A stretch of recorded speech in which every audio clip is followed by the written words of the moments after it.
Welcome to the Lekbees channel. It's Andre with you, and I'm pleased to present our new original story. Did you take something that doesn't belong to you? Olya felt someone firmly grab her wrist in the crowd at the intersection. Anything but that flashed through her mind. She looked around. A gypsy street fortune teller stood before her. She was of indeterminate age, dressed entirely in black. Only two colorful scarves were tied around her head and hips. Her hair was tousled, and her voice struck Olya as very rough.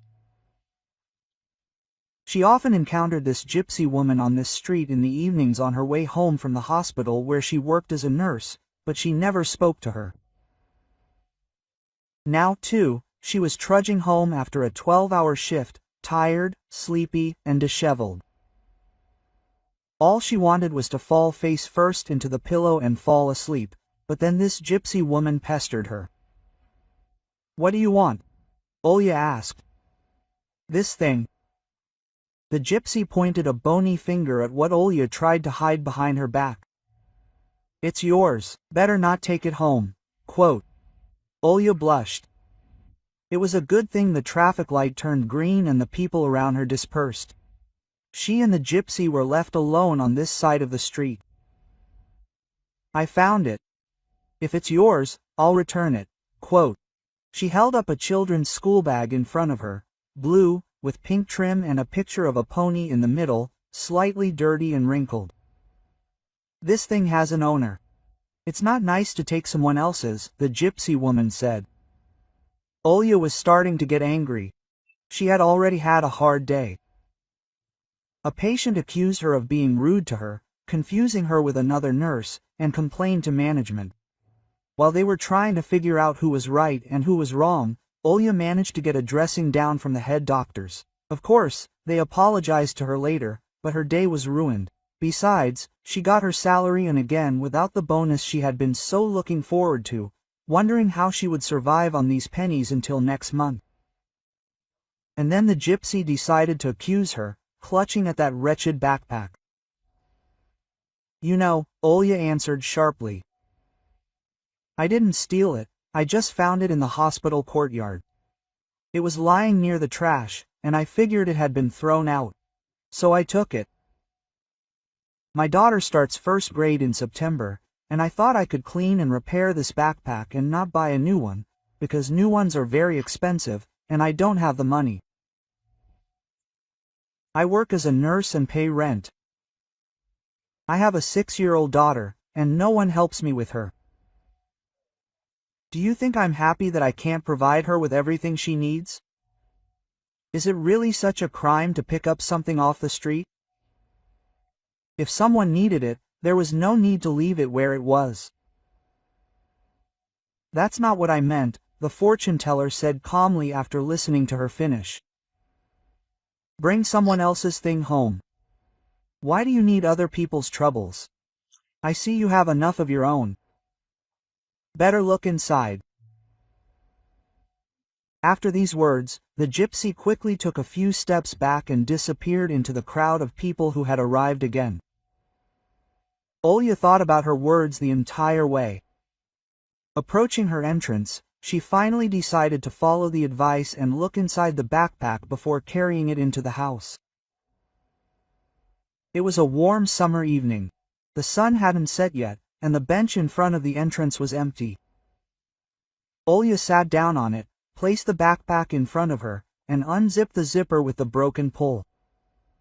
The backpack was almost empty. Inside, she found a battered pencil case containing a few broken pencils, a spiral-bound notebook with scribbled pages, and a couple of candy wrappers. It was unlikely these items had held any value to their previous owner. However, upon closer inspection, Olya noticed something hidden in a separate zippered pocket. It was a thick notebook, half filled with neat, childish handwriting. Olya leafed through it. It wasn't a school notebook, but a personal diary. Apparently, it had been hidden in this briefcase from prying eyes. As she flipped through the pages, Olya caught a few words that alerted her. Intrigued, she decided to read the diary from the beginning. She didn't have much time. The elderly neighbor who was babysitting her daughter, Dasha, wasn't expecting her for another half hour. Yulia thought she'd spend about 10 minutes reading and then go straight up to her daughter. But what she discovered captured her attention and made her forget about time. June 24th. Dad has been gone for 2 weeks. He's still on his business trip. I miss him so much. He calls me, but very rarely. And I'm so tired of sitting with this Natasha all the time. She hates me. I hate her too.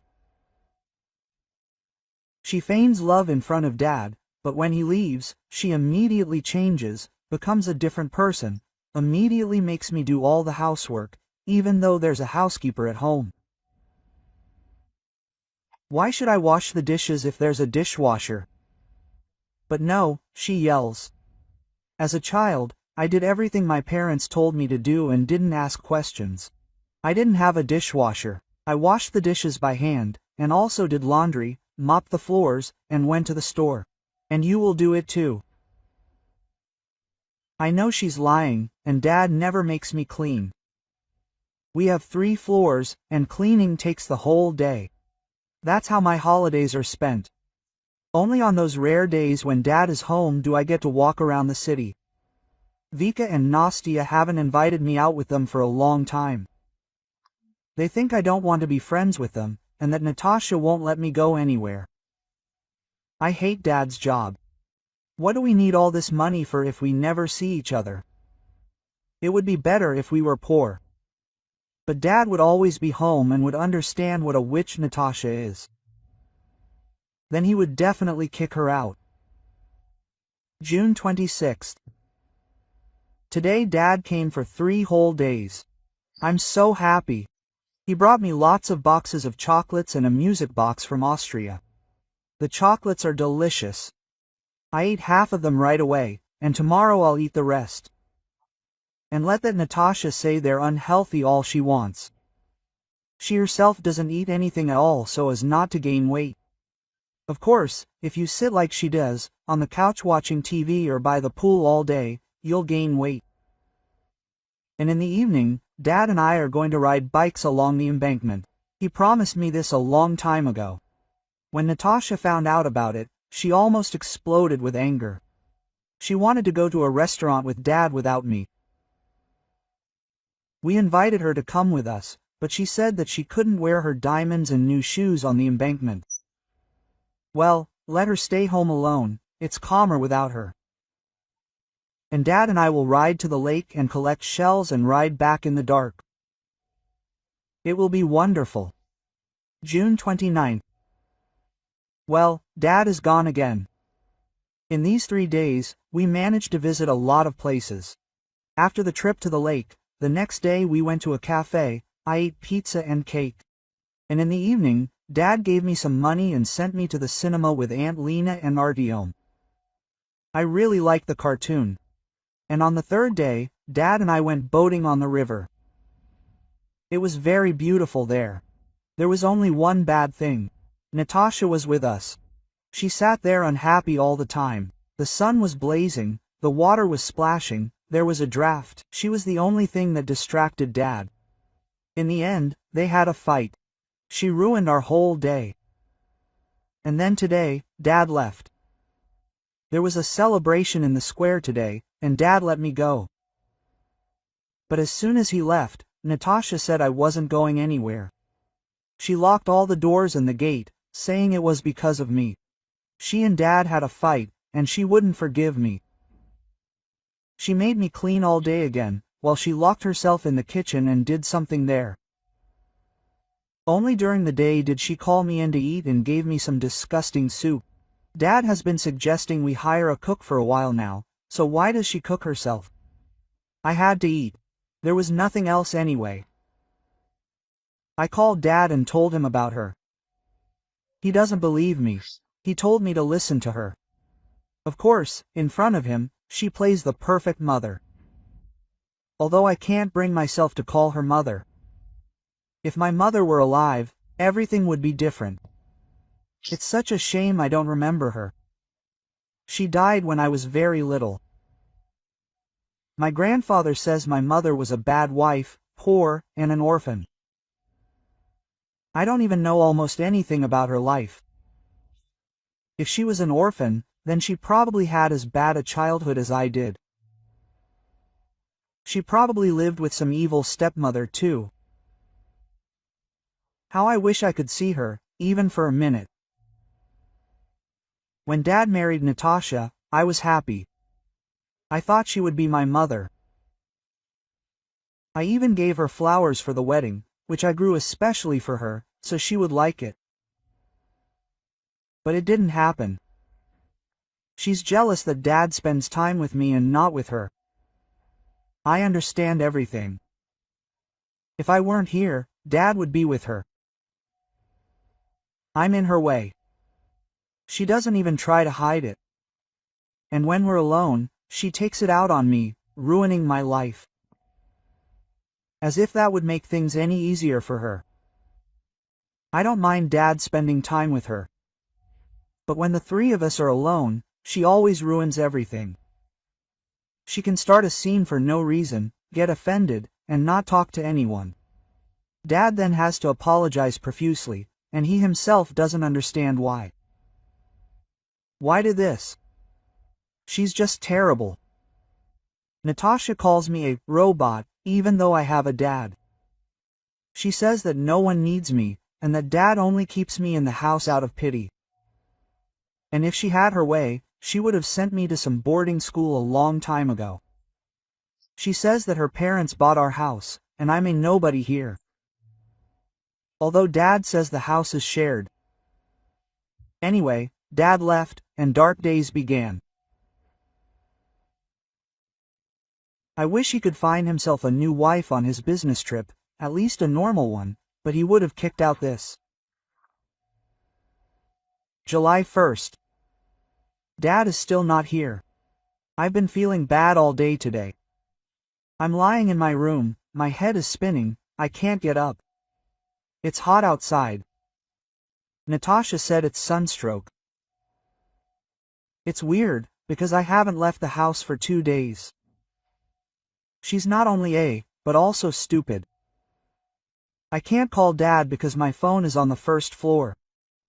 And I can't go down. Natasha comes up to me 3 times a day just to bring food. I'm completely alone here, and I'm scared. What if I get really bad and no one helps me? She definitely won't help me. She'll only be happy if I die. That's probably why she doesn't call a doctor. July 5th. I've been feeling bad all these days, and I haven't gotten out of bed. Natasha says I'm making it all up so I don't have to clean up. Today she only brought me food once. Then she went somewhere. I got up and went downstairs. I felt really bad, and I almost fell down the stairs. I wish she'd been happy. I found my phone and called Dad. He didn't know anything. She didn't even tell him I was sick. He was shocked and said he'd fly over that very day. I couldn't get up and remained lying downstairs on the couch. I don't know how much time passed. Natasha only came in the evening. She saw me with the phone in my hand and started screaming. How dare you take it? Who gave you permission? She complained about me to Dad again, made up nasty things about me again. Just know that he won't believe a word you say. And if you keep trying to force me out, you'll be the one kicked out of the house, not me. I replied that it wasn't true, and Dad would never kick me out. I'm his daughter, but he can and will divorce her. When he finds out that she left me alone for the whole day and that she didn't help me when I got sick, even though Dad always called the doctor right away, she started screaming even louder. When will you die already? I think she poisoned me, that's why she cooks for me and got rid of the servants. At that moment, Dad came in. He came from somewhere far away because he was afraid for me. What a pity he didn't come a minute earlier and didn't hear what she said. She immediately started acting out. She said I made it all up and that I was only sick for one day. And it was probably some nonsense. And that she only left my side for a minute to pick up a delivery. And at that moment I called her. I told her everything as it happened. I told Dad that she poisoned me. She probably puts something in my food every day. She wishes I was dead. And it would be better for him to give up his trips and come home more often. Dad called the doctor and carried me upstairs. I heard him and Natasha arguing. Then the doctor came and found nothing wrong with me. He said it was just my poor health due to the weather. There's a magnetic storm going on right now and all that. And when he asked how many days I'd been sick, Dad said it was 1. He doesn't believe me. She convinced him I was lying. I was so hoping Dad would support me. He cares about me, but he doesn't know me at all. Now I can't even trust him. He's on Natasha's side, not mine. I don't know how to live on. July 7th. Dad stayed with me for another day and then left again. He still didn't believe me. He said I just didn't like Natasha and that's why I was making things up. Work is more important to him than me. And I'm so scared to stay in the same house with her. I felt better in 2 days. Of course, she wouldn't bully me in front of Dad. And now he's gone, and she can do whatever she wants. I'm afraid to stay with her. I don't want to die. I'm not eating anything, but I can't not drink. And I can't go down and take anything except what she gives me. Dad gave me the phone, but she immediately took it away. She said that otherwise I would play games all day, and it was bad for my eyes. Now I couldn't call for help. If Dad abandoned me and didn't believe me, then who would need me anyway? Mom, where are you? Why aren't you here? How I miss you. That was the last entry. The rest were blank pages. Olya looked up from her reading. The sun was setting and it was getting dark. There were fewer people on the streets. Those who had been walking home from work had already made it home, and only groups of young people and families with children remained, strolling and leisurely. Olya's heart was pounding wildly, her hands were shaking. What she had just read had made her seriously worried. The child was in danger. The entries had ended 2 weeks ago. What had happened? What was happening to this girl now? Why hadn't she written anything else? Olya flipped through the pages again, hoping to find some clue. She was lucky. On the first page was a large pink heart, colored in with a marker, and inside was the inscription, Eva's diary. Everything fell into place. Olya immediately understood who the diary's owner was. A girl named Eva was in the hospital where she worked as a nurse. She had been in a private room for about 2 weeks. Olya immediately realized that her family was, at the very least, not poor. Olya had only glimpsed the girl's father once, and only from behind. But her mother, who, as it turned out, wasn't her biological mother, came often. She was young, about a child, always wearing heels and immaculately dressed. Her hair was perfectly styled in any weather, and her nails were 5 centimeters long. She barely touched the screen of her phone. The nurses complained that they had never met such rude people. On one of the first days, she caused a scene and wrote a complaint about the hospital food being inedible.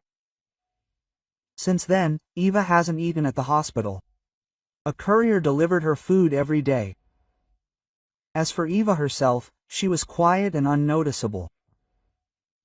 Mostly, she just lay on her bed, only occasionally sitting up to read a book or look out the window.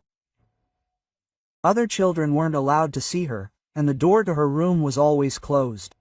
Olya spoke to her only once, while she was mopping the floors. Eva asked if her dad had sent her a package, and Olya said no. Eva reminded her of her daughter, Dasha, who is 3 years younger. Dasha is usually cheerful and active, but when she's sad or thoughtful, she has the same sad look, lowers her eyebrows, and bows her head, looking just like Eva. Yulia longed to go home and hug her daughter. She looked up. The neighbor had already turned on the light in the room. Olya was usually home by this time, and Dasha was probably waiting for her. But she didn't go home. She jumped up and headed back to the hospital at a brisk pace. There was no time to waste. She was heading straight to the head doctor. The entire hospital was preparing for some major inspection that would take place in a few days. And the management stayed late every day, organizing the paperwork. This event didn't concern Olya at all. Her job was small, swinging a mop and wielding a rag. But today she was glad of this inspection, because thanks to it, she would find all the staff on duty, and perhaps this would save the life of a young patient. It was after 9 o'clock when she burst into the head doctor's office. He was already getting ready to go home, and he looked exhausted and tired. Vladimir Dmitrievich, out of breath, Olya began to speak. "I have important information regarding a patient. Can't this wait until tomorrow?" Quote. He asked irritably, but the nurse continued talking. "I found Eva's diary and I think it's important. We can't put it off until tomorrow." Quote. The doctor's expression seemed to change. "What about Eva Semyonovna? She's the one who's been in bed for 2 weeks now, and no one can figure out the cause of her illness." The nurse handed him a notebook, open to the right page. Olya had already turned the right sheet over. "Read from here, and you'll understand everything." Vladimir Dmitrievich took out his glasses, sat down, and glanced at the page. Then, as if not believing his eyes, he read it again. He picked up the phone and started calling someone. "Are you still at work? I have news about Semyonovna. Now everything has become clear to me. Perhaps it's poisoning and he's deliberately poisoning her. How come I didn't guess right away? Don't let anyone see her. She needs to have more tests done urgently, and the results are needed by morning. Write them down. Although I'll be right there myself." And he ran out of the office with the notebook in his hands, completely forgetting about Olya, who remained there. She waited a few minutes and left. Her business was done. Now she could go home. Olya had the next 2 days off. Thoughts of Eva haunted her. She kept thinking about her discovery and the girl's diary she'd read. She couldn't even imagine what it must be like for her, a poor girl, to live with such a wicked stepmother. Olya was from a village, and her family was poor. But no one in her circle had ever hated their loved ones. There was no envy, no manipulation, no lies. If anyone needed help, all the neighbors and relatives were there. In their family, it was customary to have no one else's children. Everyone was treated equally, everyone was cared for. No one said a word against Dasha, whom Olya gave birth to without a husband. Only her parents shook their heads and asked Olya, "How did this happen? Didn't you think about raising her alone on our income?" No one even thought of blaming the child. Is it her fault she was born at the wrong time? Is it possible not to love a child? Is it really possible for him to get in the way? Quote, Olya herself wasn't happy with how things turned out. She met her father in the city where she went to study at medical school. She was 20 years old. She fell in love and lost her head, apparently missing the warning signs that he was unreliable. They dated for a whole year and even met each other's parents. When Olya learned of her pregnancy, she was overjoyed. She was sure they would get married. But the joy was short-lived. Her would-be fiancé chickened out and ran away, leaving her a note. He no longer answered her calls or messages. Olya was forced to return to the village, where her family helped her with the child. She couldn't finish her studies and didn't get a profession. The village was nice, nature, a river, family, friends, home, but Olya didn't work there, and she couldn't find a husband. The village was small, all the young people had left, leaving only the elderly. And it wasn't easy with a child there. There was no clinic, no stores to buy baby gear, and the nearest school was 20 kilometers away. Her parents thought about it and said, "Take Dasha, come to the city, and we'll help you as much as we can. You'll be better off there." Quote, "And you'll find a place in life too. There's no point in wasting your entire youth here." So now Olya was working as a nurse at the hospital, barely making ends meet on her tiny salary. Dasha was starting first grade in September, and absolutely nothing was ready yet. Just when Olya had saved up some money, it was gone. The rent would go up, or someone would get sick, and all the money would go on medicine. But still, faced with how rich people lived and their problems, Olya didn't despair. They might live poorly, but everyone was healthy and friendly, while some lived in luxurious mansions, as if in gilded cages.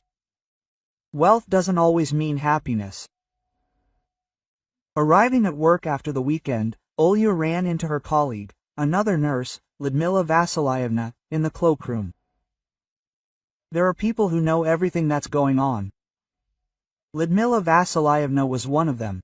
In the hospital or outside it, no detail, not even the smallest, could escape her notice. The nurses communicated well, and this is what Olya told me. "While you were gone, something happened. The girl from Ward 5, Eva, the doctors have been struggling with for weeks, unable to figure out what's wrong with her. Well, can you imagine, they figured it out. It turns out her stepmother is poisoning her. She slipped something into her food. It's causing her weakness, making her legs stiff, fainting, and getting worse and worse. The girl was bothering her somehow. So she figured out how to get rid of her. Can you imagine what a pest she is? And then they took some tests and found this nasty stuff in her blood. I ask, why didn't they find it earlier? They did so many tests, an MRI, and everything else." Quote, "They say you can't find this substance in the blood unless you specifically look for it."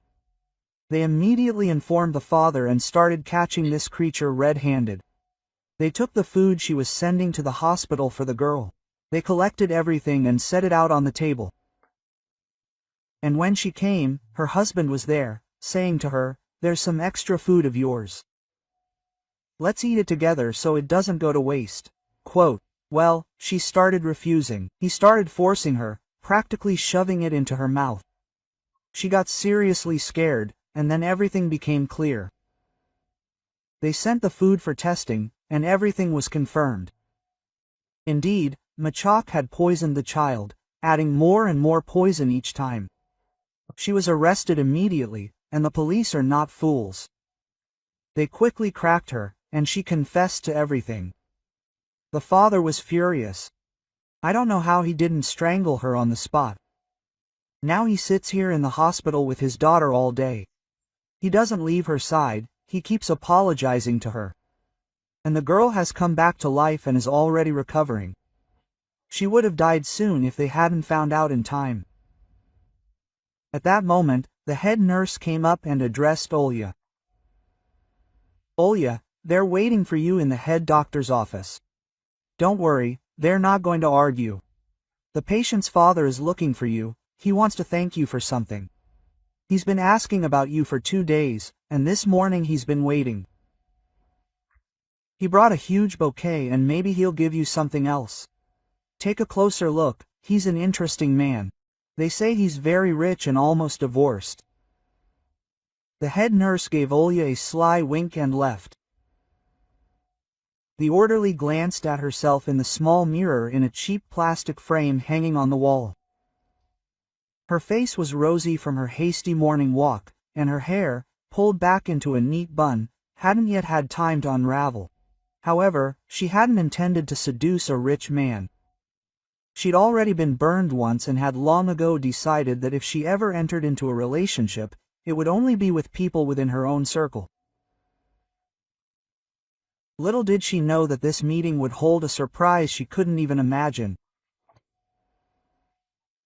After walking up the stairs and down the long corridor, Olya approached the head doctor's office again.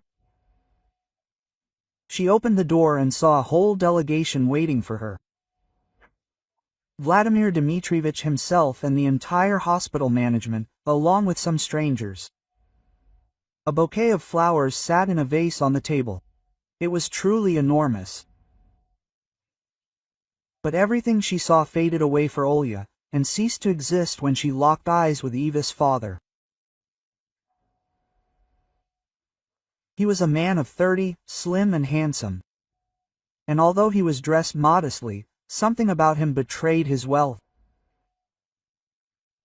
He had changed his hairstyle and grown a beard, and no longer looked like the young boy Olya had once loved and who was the father of her daughter.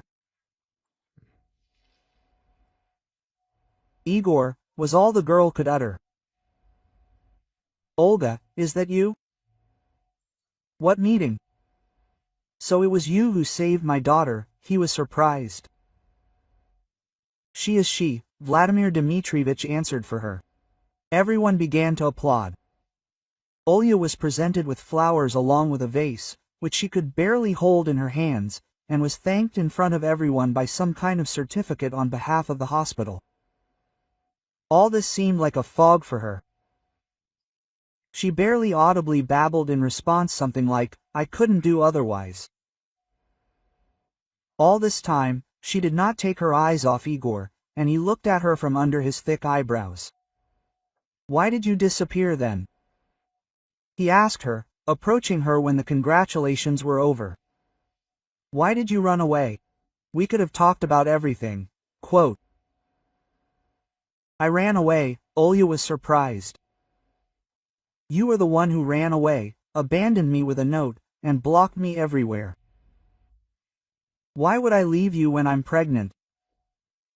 Am I crazy?"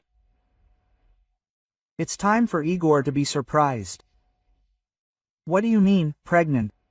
You yourself wrote to me that you had an abortion. I was so angry that you killed our child. You didn't even ask me. I could have taken him and raised him. My family is rich. It wouldn't have been a problem. Besides, I already had a daughter, Eva, and I was an experienced father. After that, I didn't want to know you anymore. I blacklisted you and threw out everything that reminded me of you. My parents had long advised me to go study abroad in Europe. I agreed, just to be away from you." Olya listened and couldn't believe her ears. "What are you saying? I didn't have an abortion, even when you left me and went away. I didn't have money to live. I had to take my documents from school and go back to my parents in the village. But I never even thought about getting rid of the child. Your daughter starts first grade this year. You can look at her. She's just the spitting image of you." At this point, Igor's expression changed. He was confused. All his sternness had vanished. "So, I have another daughter?" he asked in a changed voice. But how did this happen? Then one of the people present stood up. Olya recognized him. It was Igor's father, Vitaly Ivanovich. He had aged in the past 7 years, sat hunched over, and no longer looked as menacing as he had on the day Igor brought Olya to meet his parents. Back then, Vitaly Ivanovich had made it clear with his whole demeanor that he didn't want Olya as a daughter-in-law, and Igor's mother, Svetlana Mikhailovna, kept asking her about her childhood in the village and life in the university dorm, which only added fuel to the fire. She tried to show Igor that such a simple girl was not for him. Vitaly Ivanovich, however, didn't address Kolya once that evening, as if she didn't exist. She found this couple very unpleasant. And later, she made Igor promise that if they married, they would never live with his parents. And then Vitaly Ivanovich stood up and said with a mournful expression, "It's all my fault. I'll tell you everything, but you'd better sit down and know that now I deeply regret what I did." Quote. Olya and Igor sat down on a rickety bench along the wall, still not understanding anything. Vitaly Ivanovich began his story.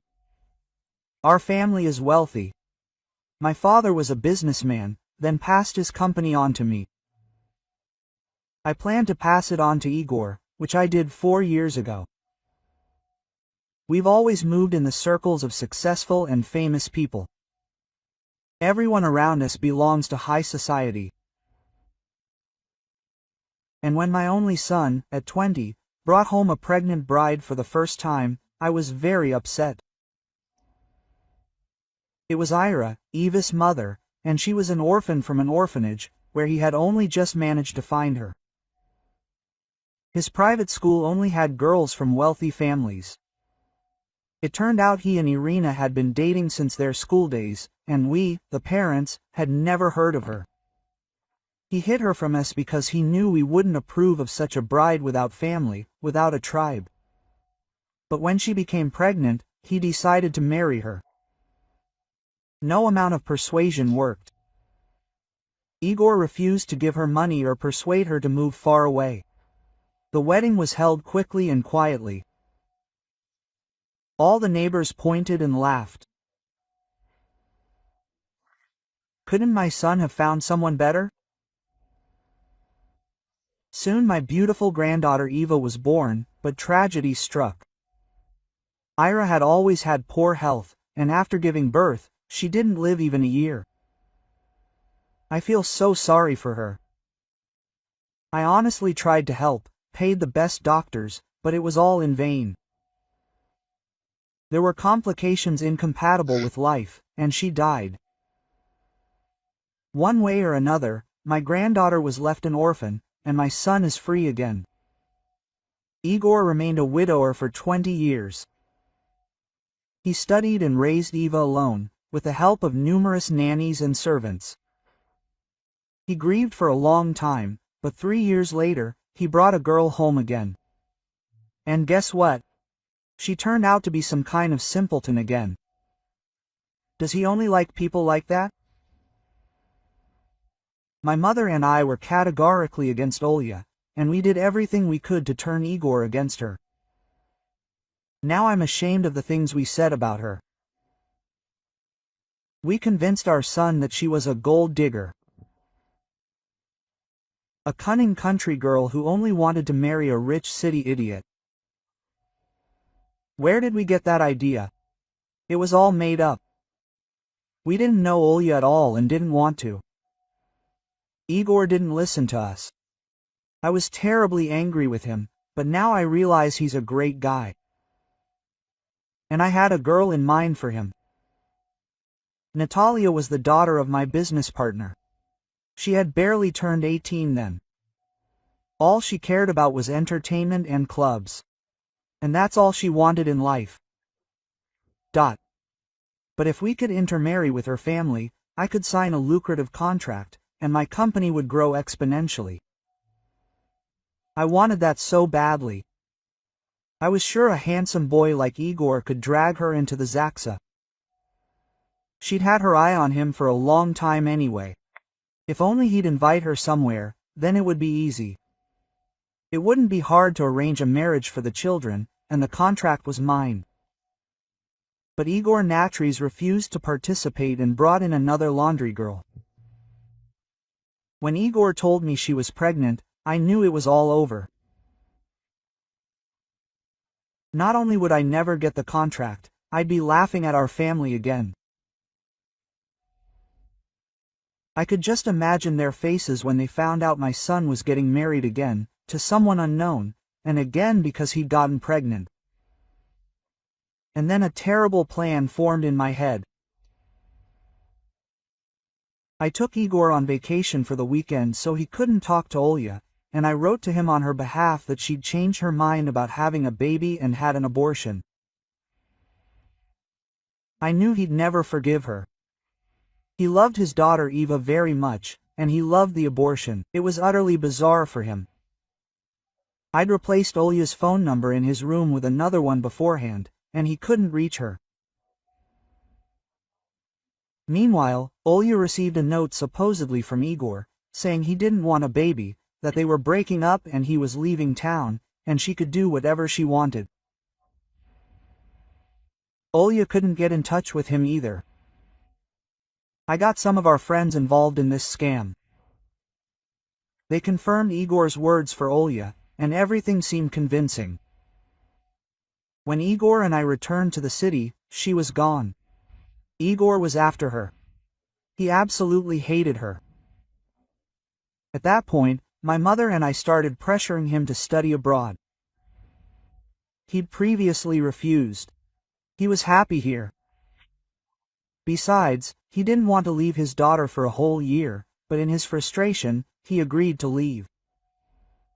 We immediately enrolled him at a university in the Czech Republic, where Natasha was studying.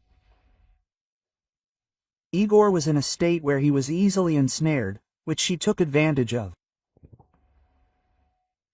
He dove headfirst into another relationship to forget Olya, and upon his return, I convinced him to propose to Natasha. The wedding took place, and I signed a contract with her father. But it didn't bring me happiness. I saw how my son suffered, how unhappy he was in his marriage. Natalia turned out to be a stupid, scandalous girl. She was completely unprepared for marriage and couldn't be a mother to Eva. Instead of giving the girl the love and care she so desperately needed, she began competing with her for Igor's affection. I decided to retire and hand over my affairs to Igor, hoping to atone for what I'd done to him. But this only made matters worse. He began disappearing frequently on business trips, and Natasha made a scene for him. She had never worked a day in her life and had no intention of ever doing so, even though she'd somehow managed to graduate from a European university. Children weren't part of her plans. She had no hobbies, nothing to occupy herself with. She only demanded attention. A level Igor couldn't give her. And out of boredom, she began to weave intrigues and create scenes. I know that she and Igor initially fought a lot about EV. He even threatened divorce. Then Natalia changed her tactics and started pretending to be a good mother to him. This went on for quite a while, and we all believed her, until it turned out she was planning to kill our granddaughter, our little girl. How much she'd suffered because of us. Igor blames himself for everything, but I believe I'm also to blame. After all, I was the one who set him up with that horrible woman. What an idiot I was. If I'd known back then how things would turn out, I would have gladly welcomed her into the family. And let everyone else say what they wanted. Now I understand that money is worth nothing when the happiness of loved ones is at stake. That contract, for which I made my son unhappy and because of which I almost lost my granddaughter, would have gone up in flames. Now I deeply regret separating them. I don't know if this is true, but it seemed to me that she was a kind girl and would have been a good mother to her child and a substitute mother to Eva. Vitaly Ivanovich finished his story and raised his watery eyes to Olya and Igor, sitting nearby. Yes, I would have loved her like my own daughter, Olya said. For me, there are no other people's children, and my Dasha would not have grown up without a father. Igor suddenly jumped up from his seat. Dad, how could you? Mom, you knew everything and kept quiet. We'll talk about this at home. In the meantime, Igor extended his hand to Olya and beckoned her to follow him. Without saying anything, he led her along the winding corridors of the hospital, and she knew perfectly well where they were going. They were going to Eva's room. Eva was sitting, leaning her back on the pillow and looking at something on her phone. Now, after her stepmother's machinations, she was always in touch with her father, and she was allowed unlimited phone use. The girl was unrecognizable. She was still excessively thin, like a shadow, but her eyes were no longer sunken, and a slight blush had appeared on her cheeks. Very soon the remaining poison will be eliminated from her system, and she will go home to recover and gain weight. Eva, this is Olya, and she will be your new mother, right from Igor said from the threshold. It was she who found your backpack and didn't pass by, and it was only thanks to her that you were saved. I promise you that she won't be like Natasha. Forgive me for what that nasty thing did. Dad, you've already apologized, the girl answered, looking at Olya with interest. Igor continued, Yes, well then, forgive me again, and soon we will introduce you to your little sister. And this is your real sister. There's such a story there, you won't believe it. But I'll definitely tell you everything. Eva raised her eyebrows high, but it seemed that she was more pleased than surprised. It can't be, sister, she's little. She's almost 7 years old, Olya answered. That means she's big. You can be friends with someone like that. Igor turned to Olya. Pack your things, I'll make arrangements with your boss. You won't have to work here anymore. I'll wait for you in the parking lot. You will introduce me to your daughter, right? Of course. He seemed to have decided everything for her, without asking her consent. But, of course, she was willing to leave her job as a nurse and return to the man she once loved and who, as it turned out, had not betrayed her or abandoned her. Now they would have a family and 2 children at once. And Dasha would go to first grade at the best private school in the city, the same one her sister attended. And Eva wouldn't have to endure her hateful stepmother, and Igor, his quarrelsome wife.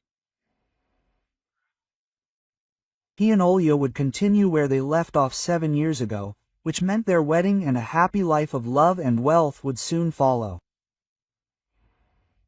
Leaving the hospital with her things through the back entrance, as usual, Olya bumped into the same fortune teller she had met a couple of days earlier. This was unexpected, because usually there was no one behind the hospital, and she stopped in confusion. Quote, I told you, don't bring other people's things into the house, the fortune teller suddenly said. Well, how did you know what was there? Olya asked. I saw some woman throw that backpack away with a bang, saying, when are you going to die? I never pick up someone else's things. You never know what energy they carry. So I decided to warn you too. So it's not magic. You just knew and warned me, Olya rejoiced. Because I don't believe in magic, and it all seemed very strange. The gypsy woman said mysteriously, believe it or not, know that I see that great wealth, 3 children, and a handsome husband await you. And before Olya could blink, the fortune teller disappeared around the corner, as if she had never been there. Olya didn't run after this strange woman with her belated prediction. She headed where she was going. There were several cars parked there, and one of them, the largest, most expensive-looking Jeep, was already waiting to take her to a rich mansion. Andre was with you. Thank you for choosing me. We've been writing stories for you for 4 years now. We look forward to your return to Lekbys for new emotions. All the best. Quote.